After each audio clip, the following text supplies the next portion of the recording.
దేవుని పరిశుద్ధ నామంలో మీ అందరికీ వందనాలు తెలియపరుస్తున్నానండి.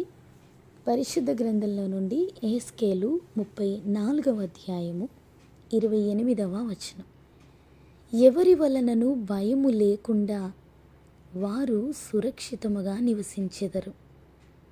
దేవుని జనాంగమైన ఇశ్రాయేలీల విస్తరణలో వారు ఎన్నో శ్రమలను ఎదుర్కొంటూ ఉన్నారు. వారిలో ఐగుప్తుని ఏలుచున్న క్రొత్త రాజు భయం అధికంగా ఉందండి. ఇశ్రాయేలీలకు సురక్షితంగా నివసించాలని ఉన్న కఠిన శ్రమల చేత, పనుల భారము చేత వారు శ్రమలలో జీవిస్తూ ఉన్నారు. దేవుడు వాగ్దానము చేసిన ఈ ప్రజల జీవితాలలో నెమ్మది ఎవ్వరి వలన వారికి దొరకడం లేదు. వారి బానిసత్వంలో, భయంకరమైన జీవితంలో దేవుడే వారిని దర్శించారు. సురక్షితమైన దేశానికి, ఆశీర్వాదకరమైన ప్రాంతానికి దేవుడు వారిని నడిపించుటకు దిగి వచ్చారు. వారు ఎదుర్కొంటున్న ప్రతి సమస్యలో దేవుడు వారికి తోడుగా ఉండి వారిని నడిపిస్తూ ఉన్నారు. రాజులను ఓడించి వారి భయము నుండి ప్రజలను విజయంలోనికి నడిపిస్తూ ఉన్నారు. మనకి కూడా ఎన్నో భయాలుంటాయండి. ఆత్మీయ పోరాటంలో సురక్షితంగా మనల్ని భద్రపరిచేది దేవుని సన్నిధి మాత్రమే. ఎన్నో భయాలలో మనం బ్రతుకుతూ ఉంటుంటాం. వ్యాధి భయం, ఇబ్బందుల భయం, పరిస్థితుల భయం, ఇలా ఎన్నో భయాల మధ్య మనం అంతమైపోతామేమో అని మనకు కలుగుతున్నటువంటి శ్రమను బట్టి మనం కృంగిపోతూ ఉంటాం.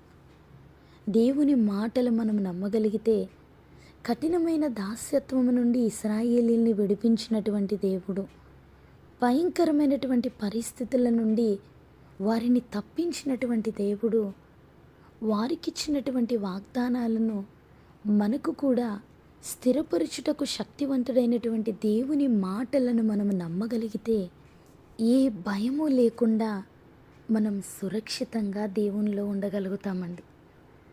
సమస్తాన్ని చూసుకునే దేవుని పైన విశ్వాసం మనం కలిగి ఉన్నట్లయితే, మనం లేఖనాల్లో చూస్తున్న ప్రతి ఒక్కరి జీవితంలో కూడా శ్రమలనే మనం అధికంగా చూస్తూ ఉంటాం. భక్తులైన వారు ఎన్నెన్నో శ్రమల ద్వారా, దేవుడు వారికిచ్చిన విడుదలల ద్వారా మనల్ని బలపరుస్తూ ఉన్నారు. ఇప్పుడు మీరున్న శ్రమను బట్టి ఇది నాకు శ్రమ అనుకోవడానికి లేదు, కానీ ఈ శ్రమలో నుండి నన్ను దేవుడు విడిపిస్తాడు అనే ధైర్యం, ఆలోచన మనం కలిగి ఉంటే సమస్తాన్ని ఆయన చక్కబెట్టే దేవుడు, కోల్పోయిన వాటిని తిరిగిచ్చి మనల్ని కనపరిచే దేవుడు. మనము మన కుటుంబాలు సురక్షితంగా ఉండాలి అని అంటే ఆయన ఇస్తున్నటువంటి మాటలను మనం విశ్వసించాలి, మన హృదయంలో భద్రపరుచుకోవాలి.